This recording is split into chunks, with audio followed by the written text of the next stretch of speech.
My own daughter looked me straight in the eye and said, "I'll never work for losers like you, Dad. You're everything I'm ashamed of." She had no idea that in 24 hours she'd be sitting in my boardroom, begging for a job at the company I built from nothing.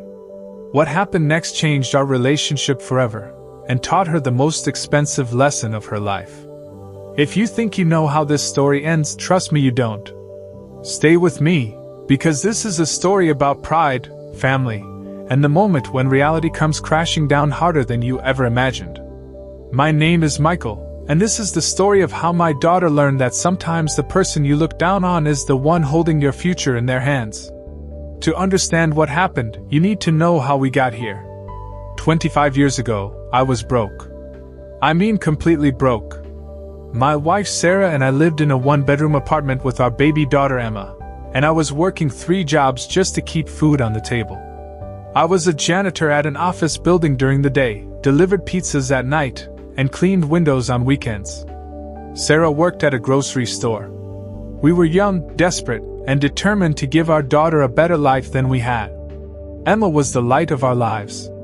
She was brilliant, talking in full sentences at 18 months, reading by age 4.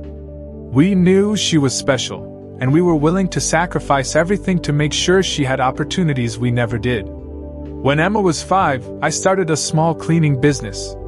Just me, a beat-up van, and determination. I'd work 16-hour days, coming home exhausted, my hands raw from chemicals, my back aching. But every dollar I made went toward Emma's education, her clothes, her future. Sarah supported me completely. She'd handle the business calls while working her own job, helped me with the books at night, never complained about the long hours or the uncertainty. We were a team, building something from nothing. The business grew slowly. After 5 years, I had 3 employees. After 10 years, we were cleaning office buildings across the city. By the time Emma was in high school, we'd expanded into facilities management, security services, and property maintenance. But here's the thing, Emma never saw the business side. She only saw her dad coming home dirty, smelling like cleaning supplies, wearing work clothes. To her friends, parents, doctors, lawyers, executives, I was just the janitor guy. And somewhere along the way, Emma became ashamed of me. It started in middle school. Emma's friends came from wealthy families, and she began to notice the differences. When they asked what her father did, she'd mumble something about maintenance work and quickly change the subject. I tried to explain to her that there was dignity in any honest work, that our business was actually quite successful. But Emma didn't want to hear it. In her mind, I was an embarrassment. High school made it worse.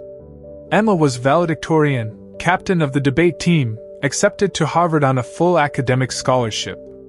She was brilliant, accomplished, and increasingly resentful that her father wasn't someone she could brag about.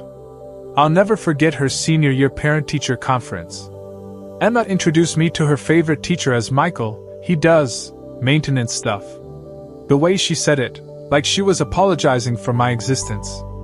Meanwhile, my company Martinez Facility Solutions had grown into one of the largest property management firms in the state.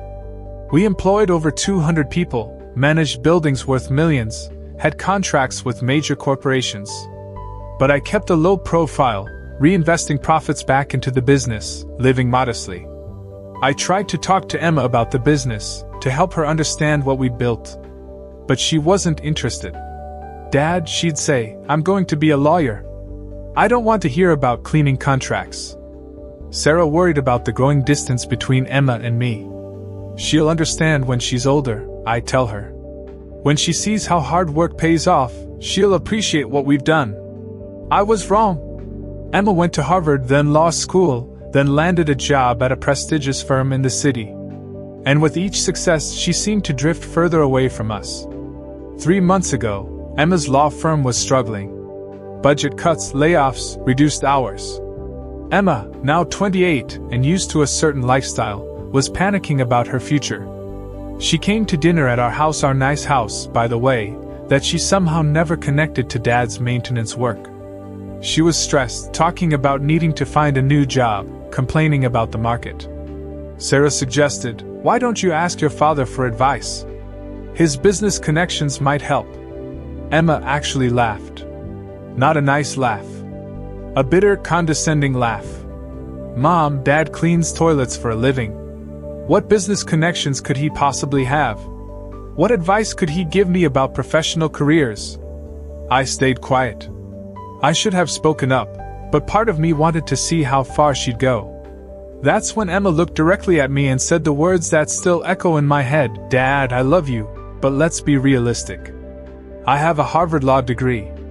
I'm not going to ask someone who empties trash cans for career advice. I'll never work for losers like you. You're everything I'm trying not to become. The room went silent. Sarah's face went white. And something inside me just broke. I looked at my daughter, this brilliant, accomplished young woman who I'd sacrificed everything for, and realized she had no idea who I actually was.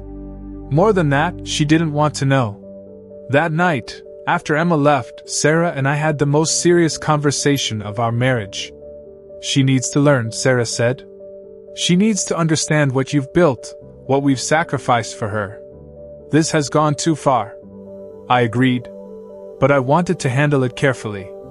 See, my company had just won a major contract, a 5-year deal to manage all facilities for Hartley and Associates, one of the city's most prestigious law firms. The same type of firm where Emma worked. More importantly, I'd been quietly acquiring smaller competitors, expanding our services, positioning the company for something big. Very few people knew the true scope of what Martinez Facility Solutions had become. The next morning, I made a decision that would change everything. I called my business partner, James, and told him about the situation with Emma. You know what you have to do, James said. Sometimes the only way people learn respect is through consequence. That afternoon, I did something I'd never done before. I used my business connections for personal reasons. I made a few calls to colleagues in the legal industry. By the end of the week, Emma had been let go from her firm. Not because of anything I did directly, but because in a small professional community, reputation matters, and her firm was struggling anyway. Emma called me in tears 2 weeks later. She'd been job hunting with no luck. The legal market was tough, and her firm's closure had left several lawyers competing for limited positions. Dad, I'm desperate, she said. I might have to take any job I can find. I can't believe I'm in this position. That's when Sarah, with a slight smile, mentioned that she'd heard about a company looking for someone with Emma's qualifications. It's called Martinez Facility Solutions, she said innocently. They need someone to handle legal compliance, contract negotiations, that sort of thing. Emma was skeptical. I've never heard of them. What kind of company is it? Oh, they manage properties, facilities, that kind of thing, Sarah replied. Might be beneath you, but they're apparently quite successful. Growing rapidly, major contracts, good benefits. Emma was quiet for a long moment. Then, do you think Dad might know someone there? Could he put in a good word? I almost smiled. I might know someone, I said. Let me make a few calls. The next day, James called Emma directly. He scheduled an interview for the following Monday at 2 p.m. Emma was grateful but nervous. I can't believe Dad's janitor friend is helping me get an interview, she told Sarah. I guess even cleaning people have connections these days. Sarah just nodded. Your father is full of surprises, honey. Monday came. Emma dressed in her best suit, prepared her resume, practiced her interview answers. She arrived at the Martinez Facility Solutions building, a modern, 12-story office complex that she'd apparently never noticed before, despite driving past it for years. The receptionist directed her to the executive conference room on the 12th floor. Emma sat there, reviewing her notes, when the door opened. And I walked in. Not as her father. As Michael Martinez, CEO and founder of Martinez Facility Solutions. Emma's face went through about 5 different emotions in 3 seconds. Confusion. Shock. Disbelief. Recognition. And then, horror. Dad, she whispered. Actually, in this building, I'm Mr. Martinez, I said, sitting across from her at the conference table. Though I believe you've referred to me as a loser who empties trash cans. Emma's entire world had just turned upside down. She looked around the conference room, the expensive furniture, the awards on the walls, the view of the entire city from the windows, and finally understood. You own this?" she stammered. "I built this," I corrected. "From nothing. While you were embarrassed by your father's work clothes, I was building an empire. While you were ashamed to introduce me to your friends, I was employing their parents. While you were telling people your father was just a janitor, I was signing contracts worth millions." Emma broke down crying. Not from sadness, but from shame. The weight of years of condescension, dismissal, and embarrassment came crashing down on her all at once. "I'm so sorry, Dad," she sobbed. "I had no idea. I was so stupid, so arrogant. I judged you based on nothing. I don't even deserve to be your daughter." I let her cry for a moment. Then I said something I'd been preparing for weeks. ***. Emma, you're brilliant. You're accomplished. You have every reason to be proud of yourself. But intelligence without humility is just arrogance. Success without respect for others is just entitlement. I didn't build this company to impress you, I built it to provide for you. But somewhere along the way, you forgot that every honest job has dignity, every hard worker deserves respect. The janitor you've been embarrassed by? He put you through Harvard. The maintenance guy you didn't want to introduce to your friends? He made sure you never wanted for anything. The loser you said you'd never work for? He's offering you a job that will teach you what real success looks like. Emma looked up at me with red eyes. Do I still have a chance? At the job, I mean. And at being your daughter again? I smiled for the first time in weeks. The job comes with conditions. You start at the bottom not because I want to punish you, but because you need to understand every part of this business. You need to respect every person who works here, from the newest cleaner to the senior executives. And you need to remember that pride comes before the fall. And being my daughter? I added. That job you never lost. But you're going to have to earn back the respect you threw away. Emma nodded through her tears. I'll do whatever it takes, Dad. I promise. 6 months later, Emma is thriving at Martinez Facility Solutions. She's learned more about business, about people, and about herself than she ever did in her ivory tower law firm. She introduces me proudly as her father, the CEO who built something amazing from nothing.